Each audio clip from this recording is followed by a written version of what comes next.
Bismillahirrahmanirrahim. Assalamualaikum warahmatullahi wabarakatuh. Nama saya Arista Faratul Bait. Saya di sini akan mempresentasikan mind map saya yang diambil dari buku George Quinn yang berjudul Ali Berandal Tanah Jawa. Mind map saya ini tentang bab 1 dalam buku tersebut yang berjudul Menarik Garis ke Makkah. Dalam mind map saya, subtema yang pertama yaitu tentang Masjid Agung Demak. Masjid Agung Demak yaitu masjid yang dibangun pada tahun 1470. Masjid Agung Demak mempunyai 4 tiang yang disebut dengan Sakaguru. Yang dalam Sakaguru dan Sakaguru ini adalah uh, sebutan untuk tiang besar tersebut, yang mana tiang tersebut terbuat dari kayu yang konon setiap kayu itu diambil atau dicari oleh masing-masing sunan, yaitu Sunan Bonang, Sunan Ampel, Sunan Gunung Jati, dan Sunan Kalijaga. Nah, kemudian yang paling fenomenal dari semua saka guru ini adalah saka tatal, yaitu saka yang dibuat oleh Sunan Kalijaga. Kenapa saya bilang dibuat? Karena uh, menurut cerita di situ Kalijaga membuat satu tiang itu dari potongan-potongan kayu kecil atau sempalan-sempalan kayu yang diikat menjadi satu, tapi tidak kalah kokoh dengan tiang-tiang yang lain. Dan dalam hal ini banyak orang menafsirkan bahwa kekuatan sakatatal ini juga makna dari kekuatan dalam ukhuwah Islamiyah seperti itu, atau Bhinneka Tunggal Ika juga bisa disebutkan sebagai tafsiran dari sakatatal. Dan juga menurut R. Atmodernito ada bisa digunakan sebagai simbol nasional dan rohani. Nah, tapi menurut buku, yaitu buku Ahmad Fanani, arsitek yang berjudul Arsitektur Masjid pada tahun 2009, uh, bahwa Sakatatal itu bangunan Sakatatal atau bangunan dalam Masjid Agung Demak itu tiang-tiangnya itu dibangun seperti pada kapal Jung Cina. Kemudian menurut Akasah di bukunya Akasah tahun 2014 bahwa Sakatatal ini dibangun oleh Sunan Bonang, tetapi bahan-bahannya itu dikumpulkan oleh para wali. Nah, kemudian uh, pembahasan kedua mengenai Masjid Agung Demak yaitu tentang kiblat. Kiblat Masjid Agung Demak pada tahun 1470 yaitu uh, waktu itu sudah ada metode yang disebut dengan astrolab atau dengan hisab ru'yat yang terjadi 2 kali dalam setahun. Mungkin itu digunakan ketika penentuan arah kiblat untuk Masjid Agung Demak. Tetapi yang menarik perhatian di sini adalah bahwa arah kiblat Masjid Agung Demak itu sesuai dengan arahan Sunan Kalijaga. Jadi di situ diceritakan bahwa para sunan bingung untuk menentukan arah Masjid Agung Demak gitu. Kemudian suatu malam Sunan Kalijaga bermimpi bahwa dia memegang mustaka, ujung mustakanya mustoko ya, ujung mustoko Masjid Agung Demak, dan memegang Masjidil Haram yaitu Ka'bah, dan kemudian menarik satu garis dan ketemu pada satu titik, satu arah. Kemudian Sunan Kalijaga mengatakan itu kepada Sunan Bonang, dan Sunan Bonang mengiyakan bahwa itu adalah arah kiblat. Nah, tetapi pada abad ke-21 ketika teknologi terkini ditemukan, yaitu ada GPS juga salah satunya, diketahui bahwa Masjid Agung Demak atau masjid-masjid di Indonesia kebanyakan itu hanya menghadap ke barat. Tapi ketika ditelisik lebih jauh bahwa uh, itu melenceng ke 1000 km ke arah selatan Makkah, yaitu lebih tepatnya ke Ethiopia.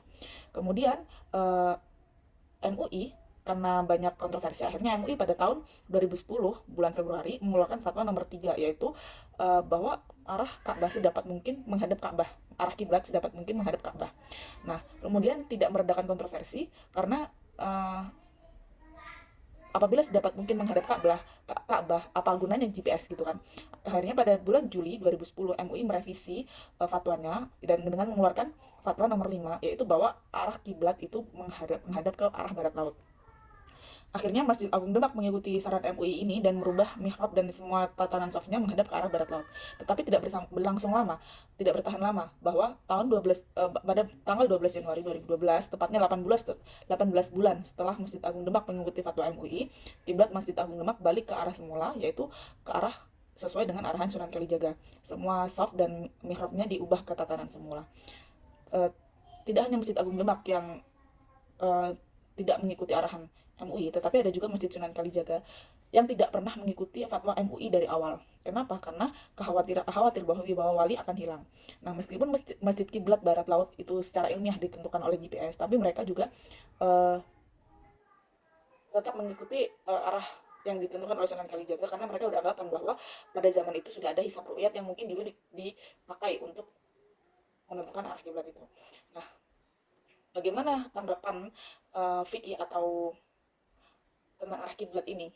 Nah, ternyata literatur fikih tentang arah kiblat itu kiblat itu berada jauh dari Indonesia, yaitu di Ka'bah di Masjidil Haram, tepatnya di kota Makkah, maka sedapat mungkin menghadap arah Ka'bah, tidak harus tepat, tapi sedapat mungkin menghadap Ka'bah. Bahwa ada yang disebut dengan Ainul Ka'bah, Jihatul Ka'bah.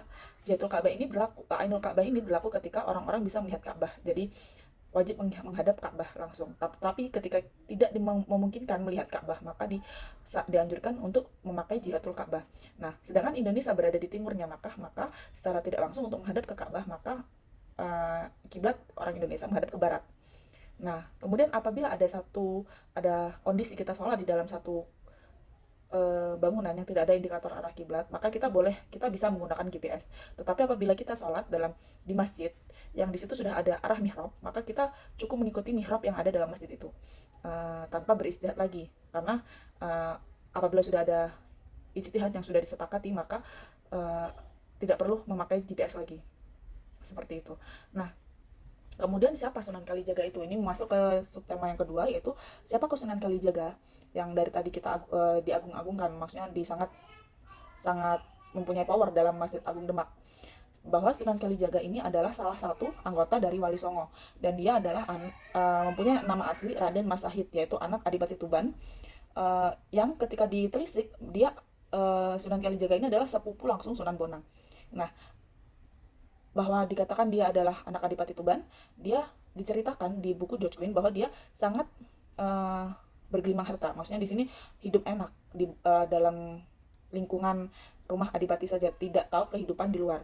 Jadi ketika suatu saat ketika dia keluar rumah dan mengetahui bahwa rakyat atau orang-orang sekitarnya itu sangat kesusahan, kelaparan, dan hidup dalam kemiskinan, dia sangat kecewa dengan bapaknya yang mana menjabat sebagai Adipati Tuban. Bahwa selama ini dia tahu bahwa orang-orang juga hidup enak seperti dia. Karena ketidakpuasan itu atau kekecewaan itu terhadap bapaknya, dia keluar dari rumah dan bertekad untuk membantu orang-orang yang kesusahan dengan cara dia merampok orang-orang kaya atau menjadi perampok, menjadi berandal, dan hasil rampokannya itu disalurkan kepada orang-orang miskin. Maka dari itu dia dijuluki sebagai berandal Lokajaya. Nah, pada suatu hari ketika ada Sunan Bonang melewati hutan yang menjadi base camp, ya, menjadi kekuasaannya Beranda Lokajaya ini yang mana Sunan Kalijaga, dia mau merampok Sunan Bonang, tetapi dia kaget ketika Sunan Bonang ini mampu merubah buah nira menjadi bongkahan emas. Dan Sunan Kalijaga yakin bahwa ini bukan manusia biasa, bahwa ini adalah wali, maka dia langsung tunduk kepada Sunan Bonang. Kemudian dia bertobat, dan dikatakan di buku George Quinn bahwa dia dikasih tugas untuk menjaga tongkat Sunan Bonang dalam satu titik dan tidak boleh pergi sama sekali. Dan 1 tahun berselang, kurang lebih 1 tahun berselang, Sunan Bonang kembali, dan terlihat bahwa Sunan Kalijaga atau Beranda Lokajaya waktu itu masih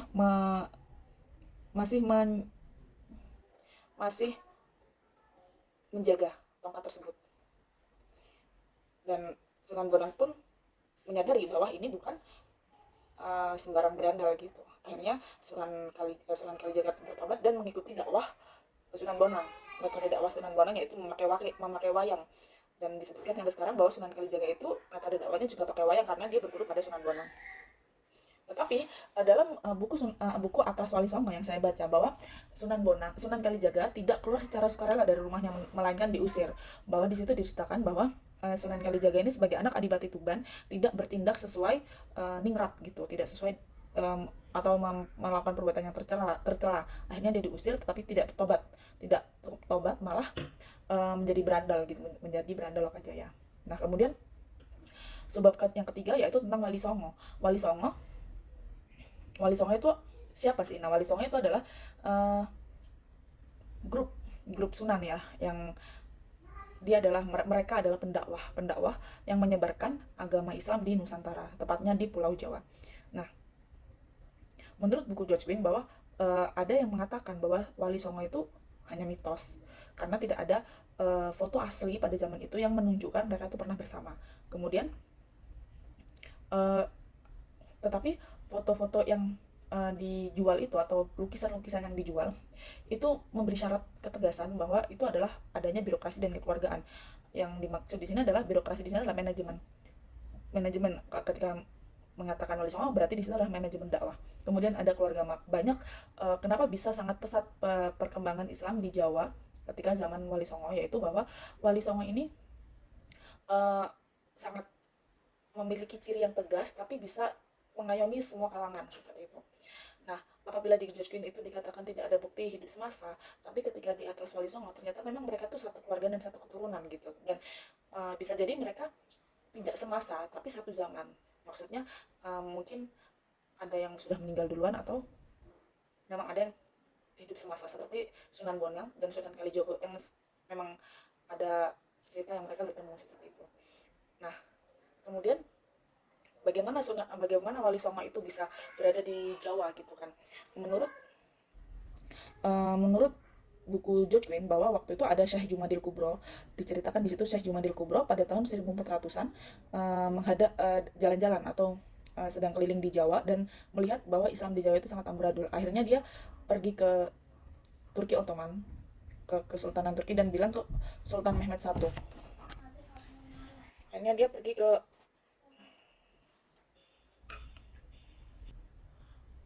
Kemudian Syekh Jumadil Kubro melaporkan kepada Sultan Mehmed I bahwa tentang kondisi Islam di Jawa, di Nusantara. Kemudian Sultan Mehmed mengirimkan 9 ulama. Yang disebar di Nusantara, tepatnya di Pulau Jawa, yaitu di Jawa Barat 3, Jawa Tengah 3, dan Jawa Timur 3. Nah, kemudian diceritakan bahwa dalam setiap daerah itu tetap akan ada 3 wali atau 3 dai seperti itu. Apabila ada yang meninggal atau pergi meninggalkan daerah tersebut, maka akan diganti, akan ada penggantian. Tetapi yang tetap di situ yang dari awal ada, yaitu Syekh Maulana Malik Ibrahim atau yang kita kenal sebagai Sunan Gresik. Tapi menurut Atlas Wali Songo bahwa Syekh Jumadil Kubro ini adalah seorang raja dari Campa dan dia diangkat sebagai raja karena memiliki akhlak dan wibawa yang bagus. Dan Syekh Jumadil Kubro ini memiliki garis keturunan kepada Nabi melalui garis Fatimah, yaitu cucu ke-18 Nabi. Nah, kemudian dia ke Jawa bersama anak-anak dan para pengikutnya, memiliki 3 gelombang, ada 3 gelombang kedatangan, yaitu yang pertama rombongan Syekh Jumadil Kubro sendiri, yaitu transit di Demak, kemudian dilanjutkan ke Majapahit, dan di Majapahit inilah Syekh Jumadil Kubro melakukan misi dakwahnya di dalam kerajaan Majapahit. Kemudian yaitu rombongan kedua yaitu yang dipimpin oleh Imam Ja'far Ibrahim bersama dengan saudaranya Maulana Malik Ibrahim ke Gresik. Nah, kemudian rombongan yang ketiga yaitu ada Imam Kutub Sayyid Ibrahim yang melakukan perjalanan ke Tuban. Nah, dari tiga gelombang inilah awal mula penyebaran Islam di tanah Jawa. Nah, Syekh Jumadil Kubro sendiri melakukan dakwah di Majapahit, di dalam kerajaan Majapahit, sehingga sampai dia meninggal pada tanggal 15 Muharram tahun 797. Nah, dari sini diketahui bahwa memang asal mula penyebaran Islam atau Wali Songo, terbentuknya Wali Songo, memang kakek moyangnya adalah Syekh Jumadil Kubro.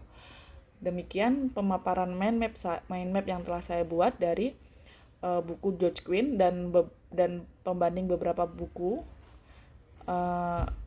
Kurang lebihnya saya mohon maaf dan wassalamualaikum warahmatullahi wabarakatuh.